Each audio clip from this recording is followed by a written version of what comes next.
Hi there. Welcome to another edition of TokStocks. I'm your host, Keir Reynolds, and today we're lucky enough to have Steve Harpur, CEO and Chairman of Progressive Planet Solutions. Trades with the TSX Venture symbol PLAN. Hey, Steve, how you doing? I am well. I have a bit of a cold, so my voice is a little lower than normal, but I feel great, and things are things are going real well here. And happy to chat with you. What was it? Maybe 4 months ago that we last spoke, or was it longer? Yeah, I think it was. I think it was about that. Maybe 4 or 5 months ago. And the reason why we're sort of catching up with you is we like to sort of do these sort of quarterly updates, but more importantly, we've got Progressive Planet in our 2026 core portfolio for TokStocks for this year. So instead of riding the bench, you're on the ice this year, and let's see what we can sort of do here over the next 12 months, and we'll ride along and see you sort of progress the company. So I thought it'd be good to kind of do a bit of a refresher, and then also start to unpack a little bit in terms of the progress that you kind of made in the second half of last year. You had a number of catalysts, number of cool things going on, and so I thought we could kind of cover a bit of that today. Is that you got a few minutes to do that? For sure. And then when you say I was riding the bench and now I'm out on the ice, I got to just try and stay out of the penalty box because I used to be in the penalty box a lot when I was much younger, and I was allowed on the ice. So I just got to keep out of the penalty box. There we go. There we go. Well, all we're looking for is 30% quarter-over-quarter growth, and that should be all right. But Totally anyways, reasonable expectation, of yeah, course. pretty reasonable. I'm going to just pull up the deck, and I thought we could kind of run through a few slides. Be a good opportunity for you to speak to a few of the things. You guys kind of put a newer deck on your website there in December, and I thought it'd be sort of a good way to sort of give a good overview kind of on the company and start to ask a few sort of specifics. So just bear with me. We'll get that up. People can read that as long as it's part of your presentation. I'm happy for them to read. We do not provide investment advice, and I do make forward-looking statements in these dialogues. Good stuff. So maybe for those of my viewers that didn't catch our first video, maybe you could explain a little bit about, number one, who you are, who are you, what's your background, how'd you get to where you are today, and then also maybe you could give us a bit of an overview on Progressive Planet. For sure. I'm a 56-year-old CPA. I had a bit of a midlife crisis at 38 in my identity. I worked in insolvency and corporate restructuring, and I was miserable. I come from a family of scientists, doctors, and realized that my true passion was material science, and I reinvented myself at the age of 38. 18 years later, at 56, I'm the CEO of Progressive Planet. We are a bricks and mortar company that makes over 2 million packages in Kamloops a year that ultimately end in about 10,000 retail locations. And we have several catalysts, new products under development. But the key to this company is there's a fundamental business that generates cash flow to allow us to proceed with developing these patent pending solutions that are disruptive primarily in the cement industry. And we own a series of mineral assets. It's a key competitive advantage. If you don't own the assets, you don't own the feedstock of what you make, you're subject to the whims of the pricing of the person that controls the base ingredient of what you make. And we've got a very disciplined management team. I have a very, very strong board and a very strong C-level team, CTO, CFO, president of the company. And now that we have 3.5 years in between the acquisition of our legacy flagship asset, Absorbent Products, which is now called Progressive Planet Products, We are actively seeking accretive opportunities in 2026.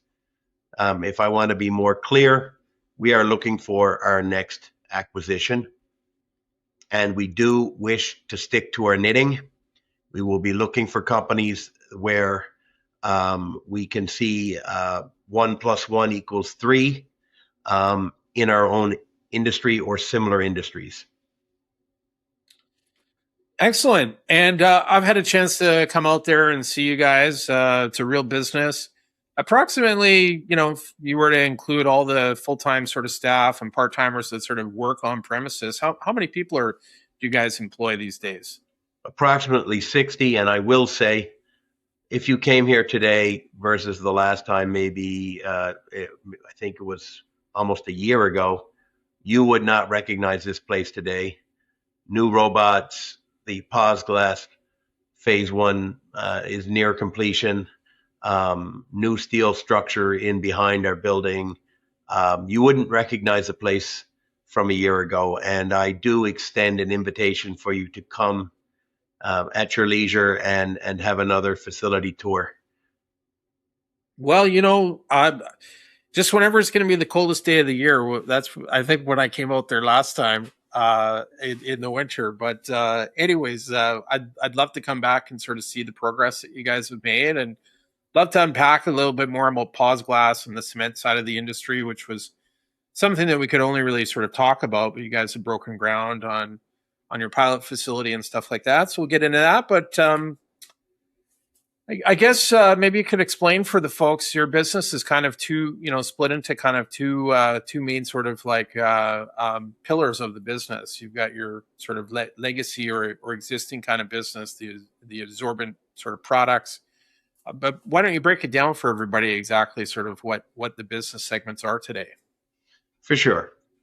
So in the absorbents and animal health products, one of our top 3 SKUs is Can Dry, and that is the only made in Canada clay-based absorbent, chemical-free, that is made in Canada and distributed in Canada. It has several U.S. competitors, and it's sold across our nation. I often joke our logo looks almost identical to one of the largest Canadian gas station companies, but we had the logo 6 years before them and the trademark 6 years before. But in the absorbent side, we also do, there's sort of an overlap. Cat litter is an absorbent and also an animal health. Your cat is healthy when it has a healthy litter box, and we do significant business in cat litter, but we do far more business in developing organic certified animal feed additives made from diatomaceous earth and sold to feed mills. And we have a proprietary animal health product patented until 2033 called Activated Barn Fresh, patented in the US. And it's a combination of our diatomaceous earth and citric acid. It neutralizes the formation of ammonia in broiler houses. The chickens breathe easier. They feed better when they breathe easier. The farms, labor staff breathe easier, and this is a very robust business for us. This combined business that you see on this slide provides the cash flow for us, and some of the byproducts of producing this provide materials for us to develop cement replacement products. And one example of a product where we had a waste is we make cat litter for Costco, and it is made from calcium bentonite, and we generate a powder from that, and that powder was always a waste for us. And so we developed a new product called geothermal grout and turned that powder into a new form of revenue. So as long as I'm the CEO, I don't believe in the word waste. Humans are the only species that talk about waste. Animals don't generate waste. Everything is used in a forest. So I prefer to refer to waste as misallocated resources. So a large part of what we do is monetizing misallocated resources. It's a core theme of our business. Excellent. Well, thanks for giving us a good overview on those two business segments. You kind of talked a little bit about kind of the kitty litter, the cat litter side of it. How sort of big is this sort of the absorbent product business? Like how many retailers? What how many sort of provinces, states are you kind of doing business in? So right now we sell a lot of traditional clumping cat litter, which is lightweight but does not clump, and traditional non-clumping cat litter, which does not clump but is lightweight, and then we sell clumping, which is quite heavy. What we have not done ever is sell a clumping lightweight. And we have partnered with a company much, much bigger than us. It trades on the New York Stock Exchange. I'm not allowed to say their name, but they have a proprietary patented technology that allows our diatomaceous earth to clump. And we will be launching lightweight clumping cat litter in Q4. And Q4 for us ends on April 30th. We will be selling lightweight cat litter before the end of our current fiscal year. There is a huge growth in a switch from traditional clumping to lightweight. It is a rapid growth, but not only that, when you sell traditional clumping cat litter, the traditional weight, you can only get 20 pallets on a 53-foot van, which is the standard tractor trailer van. And then you tear out or you reach the maximum weight allowed on that truck. When you go to lightweight, you can get 26 pallets versus 20. So that's 30% more pallets on a truck. But people pay more, and they pay more for volume, not by weight, for lightweight. And therefore, you can also stack the pallet higher. So not only do you get 30% more pallets, each pallet is worth more revenue. So there is substantially increased profitability and lower cost per unit of transportation when you're selling lightweight cat litter. Yet the lightweight still absorbs the urine, the cat urine, in the same manner. I know I'm getting very granular here, pun intended, but our business is all about how many dollars leave our facility in one truck, and it's all about logistics. It's all about value per truck, and that's where you get your margin. So with this lightweight cat litter, we can go all over North America as opposed to just being in Canada. Now, we do have some restrictions with our partner who are dominant in the States.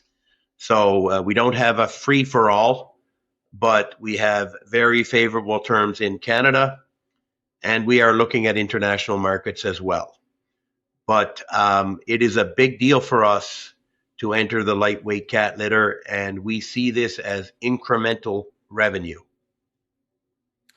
And just to put in perspective, your current sort of absorbent product, products that you sell, how many retailers are sort of covered, and how many sort of states and provinces are you doing business with these absorbent products? Maybe you could break it down. We sell products made in Kamloops in every province of Canada and every state in the continental USA. We estimate that our products, we are a B2B supplier. So we do not sell, pallets at a time. We sell trucks at a time. And we have roughly 125 clients, and these are huge companies. Our biggest client has 2,434 stores. And then we have some clients that are distributors, and then they sell to retailers. a large part of our business is selling to distributors that then sell to wholesalers or retailers. And then we have many of the national chains in Canada that we do their Western Canadian business. So ultimately, we estimate that our products end up in about 10,000 retail locations as they move through the system. And is there any like potential opportunity for like growth into more stores, or is that pretty, you're We've got all addressing- kinds of room for growth. We don't have any products in Rona. We don't have any products in Home Depot. So we have room for growth, both in developing new products for existing national accounts and international accounts. And we have growth to acquire new customers. In the last 30 days, we've added 2 new account reps. So we've grown our sales side of our business. And in Q2, we had slightly lower sales, but a huge part of that was preparing to launch in Q3 our new product, Pure DE. So we launched Pure DE in Tractor Supply in November. So that product is on the planogram and is in 2,434 stores, 2 different SKUs. One is a 20-pound bag. I actually have the bag conveniently here on my desk, and I can open it up and show. This is the bag of what it looks like, and that is a 20-pound bag that is produced from diatomaceous earth that is sourced in the U.S., packaged in the U.S., and sold in the U.S. We bring back bulk bags of that and produce a puffer bottle of the same product. I don't know if I have a puffer bottle handy. I don't see one. But I do have one. I'll just step away and I'll show it to you.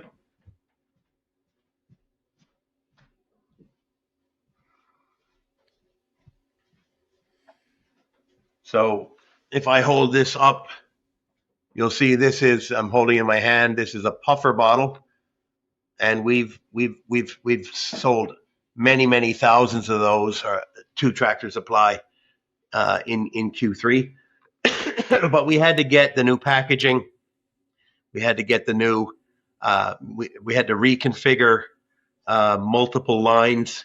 And so I signaled to the market in October, to expect an increased order backlog and slightly lower sales, but that we would be resuming. And we also had a shutdown in Q2 where we replaced our 18-year-old robot with a new robot that is much faster and can package 2 pallets at once of 2 different bags or 2 different boxes. So while I'm not going to provide guidance for Q3, I can say that we have a far more normalized backlog. We've caught up, and I'm very pleased with how our business is running. Excellent. Now let's sort of talk a little bit about the other business. We'll probably get into it a little bit more here in a minute, but it's the cement market. So I'm not sure if too many people understand the size of the cement market or what the issues are, what's going on with it. It's kind of like an unsexy thing. We just see things made with cement, but maybe you could sort of talk a bit about it. Cement may not be sexy for you, but it's really sexy for me. So beauty is in the eye of the beholder, and I just love all things cement. And so the number one consumed material in the world every year is fresh water. The number 2 consumed material in the world every year is ready-mix concrete. And ready-mix concrete is a combination of sand, water, rocks, cement, and cement alternatives. And the cement alternatives include fly ash and steel slag, both of which are declining in global supply. And in order to fill that void, producers are now using things called natural pozzolans. Ground glass pozzolan is another form of pozzolan. And we are addressing this supply-demand disequilibrium or disruption. We have two cements that we have talked about widely.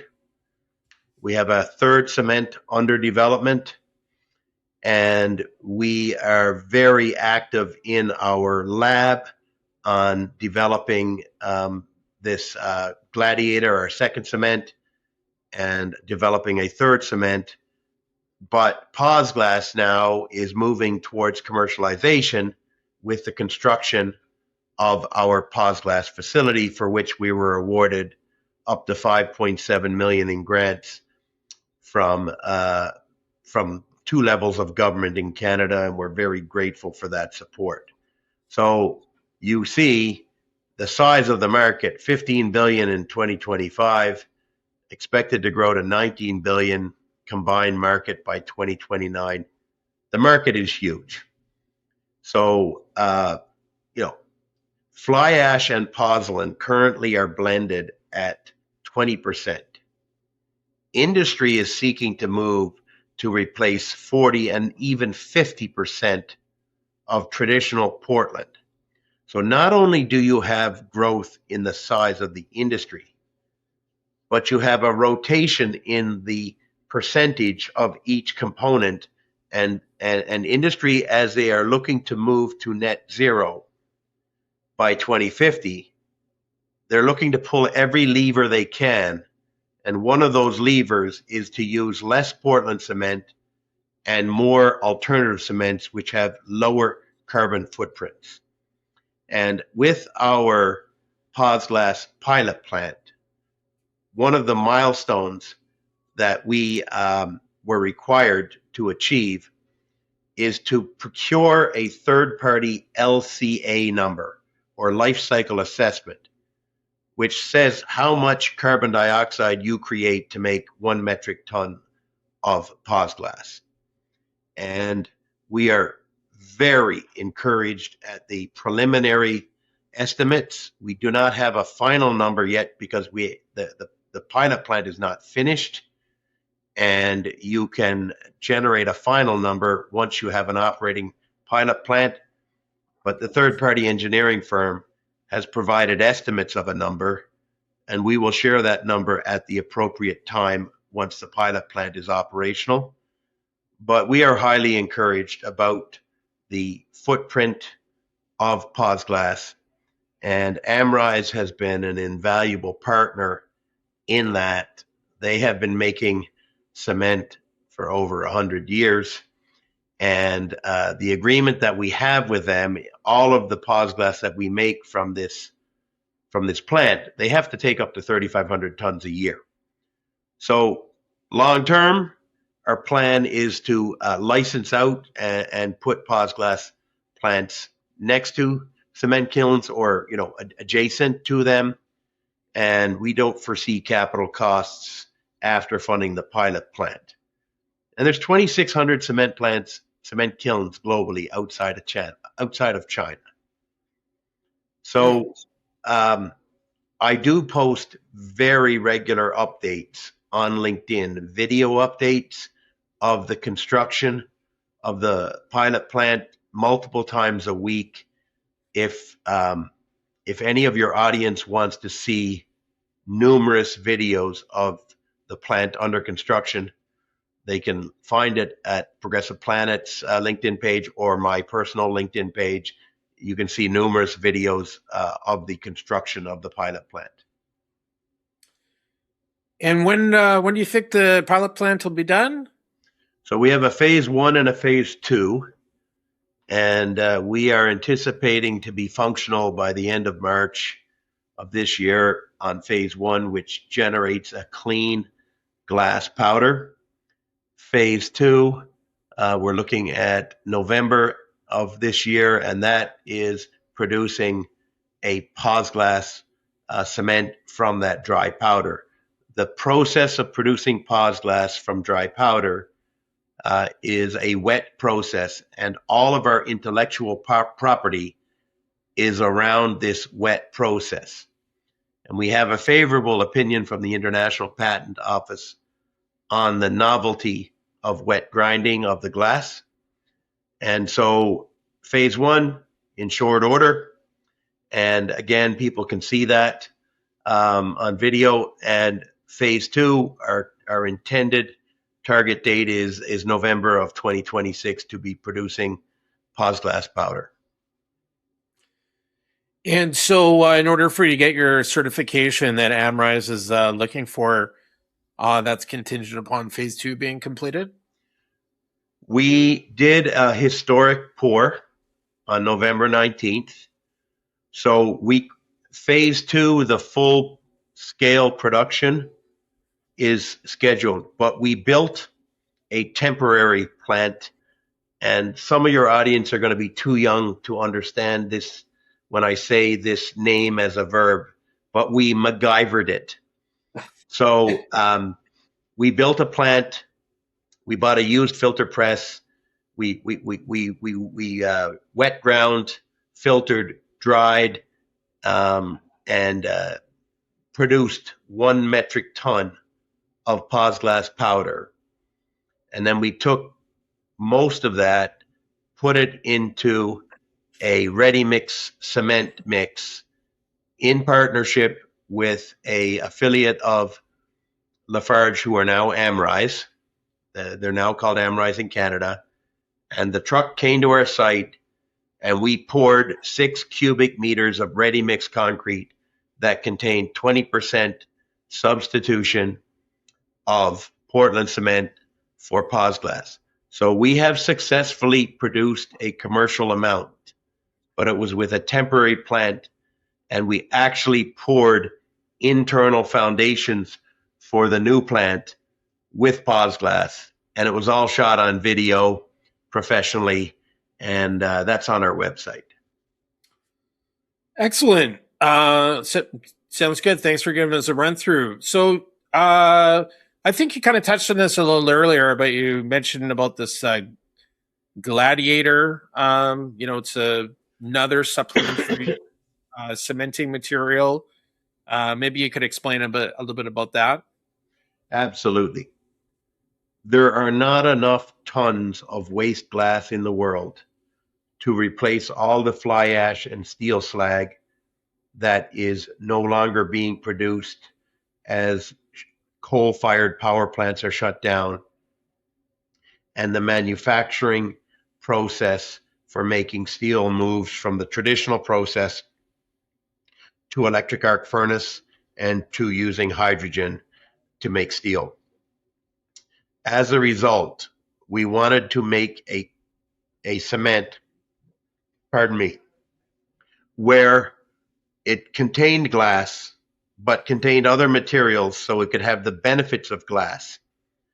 So we introduced a new cement called Gladiator, and it is a tribute to Roman concrete, but it also is an acronym. And GLAD stands for glass, limestone, and diatomite, or diatomaceous earth. So it's a tribute to Roman concrete because it's a form of Roman concrete, and the first 4 letters are an acronym. And we have gotten some exceptional results on Gladiator, and in places where there are cities where you can't generate enough glass to justify a full plant, you could make Gladiator and move 10% of the ingredients from another plant. And so we're very excited about the potential for Gladiator to extend the reach of glass in concrete. I will say we are working on a third concrete in our lab. We are very, very active at third SCM, and we'll provide more details of that in short order. We're just working on patent applications, but we are constantly in motion developing IP, where we don't sit still. Excellent. Thanks for giving us a run through on that. So in terms of the cement, PozGlass, type products and that sort of side of your business, that segment of your business, that sounds like it's probably, going to be more like a next year sort of thing. Am I right on that? Like, what's going to have the most impact for, I guess, Q3, Q4, and then obviously, You're not going to see any meaningful revenue. A pilot plant, by definition, is not a commercial plant. And when we received these large grants, there was a strong emphasis on the size of the plant. It is not meant to be commercial. It is meant to do two things: to clearly define our LCA number or our carbon footprint, and to demonstrate that we can scale up and the economics work on a scale up. So I don't want our investors to think that PozGlass is going to be a huge contributor to revenue. However, we have been having a product made for us for over 15 years called Can Blast, and another company makes that from post-consumer glass in BC. They put it in a bag for us, and we've been selling it for 15 years. When our phase one plant is complete, we will start making our own Can Blast, and we will have better margins because we're not paying someone else to make it for us. And we do intend to grow that business when we start making our own material, our own Can Blast. It's a sandblasting abrasive material. Anybody can Google Can Blast and see the bag. It's something we've been selling. But the main growth in our business that I see is organic growth in our revenue through increasing our sales force, through the introduction of lightweight cat litter, and through the continued growth of our thermal grout business, where we turned a waste stream into a new product line. So growth driver summary: entering into lightweight cat litter, entering into geothermal grout, expanding our product portfolio and renewal of the sales of White Lake Earth, and the whole new line of Pure DE that is produced in Eastern Oregon, and we're selling exclusively in Tractor Supply. We have the two SKUs that I showed you, the 20-pound bag and the puffer bottle. We have a jug that we'll be introducing in the first quarter of 2026 fiscal year for us. So that will expand our SKUs with Tractor Supply. 6 months ago, we had 3 SKUs. Now we have 5. By Q1 of 2026, we will have 6 SKUs. So the other growth drivers, but they're very incremental, is small sales of PozGlass from the pilot plant and or potentially sales of Gladiator as we develop it. But I want to emphasize that the main growth in revenue are the first 3 bullets here. And we are also very actively looking for our next acquisition. And the increase in our profits over the last couple of years, our sales had been relatively stagnant, but we continued to make better cash flows as we introduced automations and efficiencies. And that is an ongoing process for us. We continue to invest in more automation, and we've had multiple news releases about investments, including another 1.9 million in grants that we got from Fortis BC that will dramatically increase our ability to produce dry powders. Excellent. Well, why don't we go over a little bit of cap structure here for everybody? How many shares approximately are outstanding? We have 109 million and change, and then fully diluted just under 120 million. So I think roughly 9 million in options. There are no warrants outstanding. So we have a very clean cap table. But in And in addition to terms having a of, clean cap table, sure. we see no reason to go to the market to raise money. We are borrowing debt in the 5% range.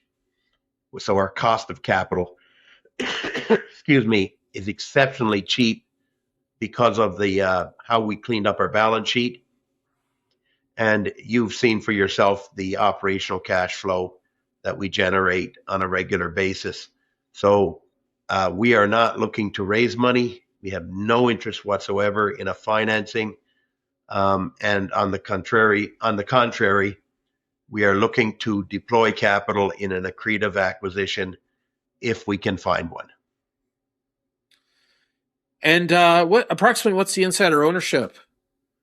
Roughly 31%.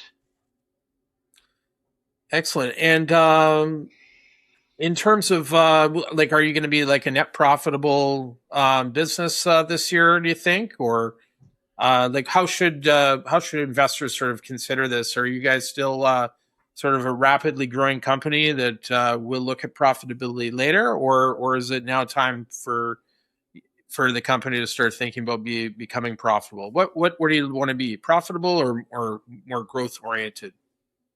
I want both, but Okay.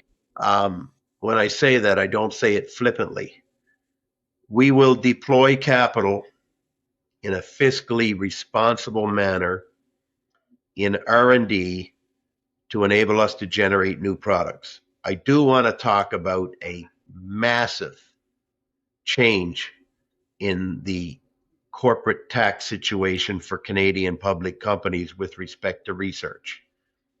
The Carney government introduced in their budget a change of regulations. And I am a CPA, although I don't practice public accounting. And for decades, I have been angry at the fact that prior governments treated public companies and private companies differently that were the same size. So in the past, if you were a private company and you expended money on research and development, you could be issued what's called a refundable tax credit, which is a percentage of your R&D spend. And whether you paid taxes or not, a refundable tax credit is as good as cash in the bank. A pubco could only get a non-refundable tax credit, which means they could only get money back spent on R&D equal to any taxes they paid. And so there was this fundamental difference. The two companies that were in the same industry, same amount of employees, making the same products, doing the same research, one could get far more money back. Well, the Carney government introduced new regulations which now enable public companies to generate refundable tax credits. And you're very well aware that we do a lot of research and development. Secondly, they introduced an incentive. If you construct new buildings where 90% of the purpose of that building is manufacturing, you can accelerate the depreciation rapidly. And I'm not going to get into the details, but in essence, our federal government has created a set of policies that are highly favorable for small public companies like ours to invest in research and development and receive tangible money back that was not able to be received historically before this change of regulation. And it is a very big deal for companies like us. Well said. Very good points to make. In terms of your current business, I get you've got you got 2 quarters out. So based upon your 2 quarters, what's that in sort of like, what's your 6-month revenue look like, top line? So we did 5.9 and change and 4.9 and change in the first 6 months, which was substantially ahead. The prior year we did 19.6. So 5.9, that would you're putting me on the spot here. I have to do my math here. So we'd be at 10.8 for 6 months this year. So I'm not going to provide guidance. I will say that we are going to make a conscious effort to release our Q3 before the last day of the month that it's required. It's required to be released on April 1st. There's just something not right about releasing your financials on April Fool's Day. So, maybe if you do it after, I think in elementary school you weren't allowed to play pranks after noon. But yeah, that's right. Being humorous here, we're going to make a conscious effort to try and get it out several weeks early to the market. But I'm not going to provide an exact date. But I'm not providing guidance other than I have made multiple comments that we've normalized our backlog to normalized levels. We published our backlog when we released Q2, and we've been able to work through that backlog and get a lot of that material out and get to our more consistent equilibrium since we had the introduction of the Pure DE come out at the beginning of Q3. In terms of looking at your 6-month revenue, about 10.8 million, is that with your plant sort of running full out, producing all sort of the best available sort of product mix, or is there more organic growth that's available in your current footprint? We are running nowhere close to the capacity of our plant. We do not run on weekends, so we're 5 times 24, and we don't run all 4 lines simultaneously. So we are at a fraction, and we've made multiple investments that are public knowledge of investments in robotics, automation, grinding capacity. We've announced multiple grants, and so our revenue per employee has tremendous room for growth based on the investments in automation, and our total revenue has a lot of room for growth because none of our plant is running at capacity per hour that we are running, and we don't run on weekends.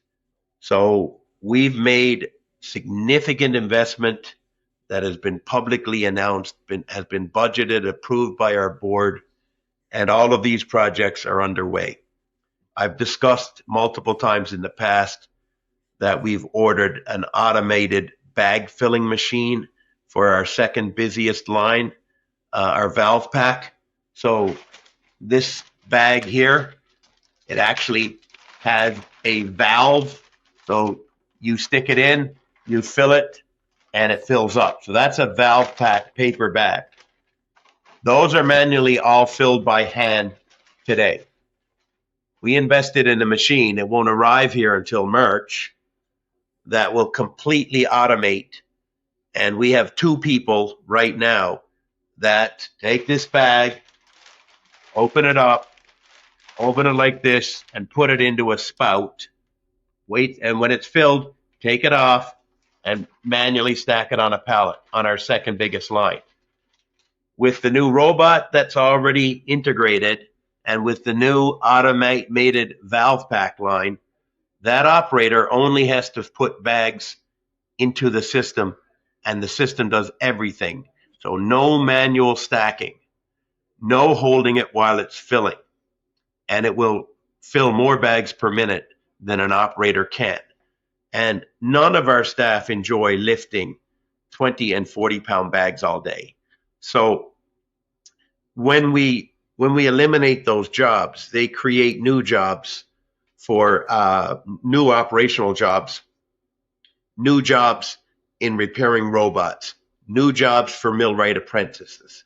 So automation for us is a chance to increase the skill set of our staff, and we always look to hire within and train within our own company as we move through with automation.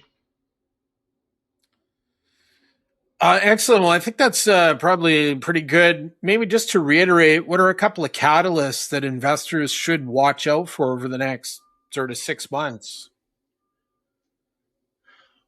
watch for announcements of new intellectual property. We have the grand opening in late March of our Calgary cement office. We've scaled up in hiring a process engineer for PozGlass. We added this gentleman 60 days ago, and we've scaled up our sales force. So watch for organic growth, watch for the initiative, watch for sales of lightweight cat litter in Q4, and watch for us to seek an accretive acquisition. And I'm spending a lot of my time south of the border looking at opportunities, as well as Canada side. There are a lot of mom and pop operators in their 60s and 70s that do not have succession plans. This is one of the most exciting times for industrial companies to look at roll-up strategies. So I would suggest that that is something to, I hope that we are able to find an acquisition in the next 12 months. We will spend a lot of effort to do that, and just look for increased organic sales of our existing brands, and look for continued strong gross margins. Well, good stuff. Well, Stephen, thanks very much. I really appreciate you taking some time to speak with us again.